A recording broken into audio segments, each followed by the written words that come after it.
এক ইমানদার প্রিয় দিনী ভাই আমাকে জিজ্ঞেস করেছেন, হুজুর, রমজানের রোজা রাখলেই কি সব গুনাহ মাফ হয়ে যায়? আমি উত্তরে বলবো, না। রোজার সাথে তাকওয়া ও গুনাহবর্জন না থাকলে পূর্ণ মাগফিরাত হয় না।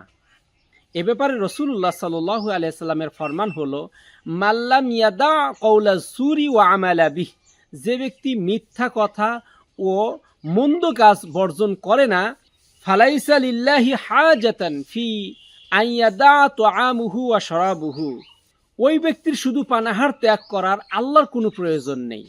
অর্থাৎ যে ব্যক্তি রোজা রাখার পরেও মিথ্যা ছাড়ে না, মন্দ কাজ বর্জন করে না, ওই ব্যক্তির জন্য পানাহার ত্যাগ করা, খাবার দাবার ত্যাগ করে সারাদিন উপোস থাকা, এটা আল্লাহ রব্বুল আলামিনের কোনো প্রয়োজন নাই। আমি সমসাময়িক উদাহরণ দিতে চাই। রোজা রাখার পরেও গীবত, প্রতারণা, অশ্লীল কন্টেন্ট চালু থাকলে রোজা শুধু ক্ষুধাই হয়, রোজার প্রকৃত স্বাদ পাওয়া যায় না। এখান থেকে শিক্ষণীয় যে বিষয়টা আপনাদেরকে তুলে ধরতে চাই, রোজা পেটের নয়, চরিত্রের ইবাদত।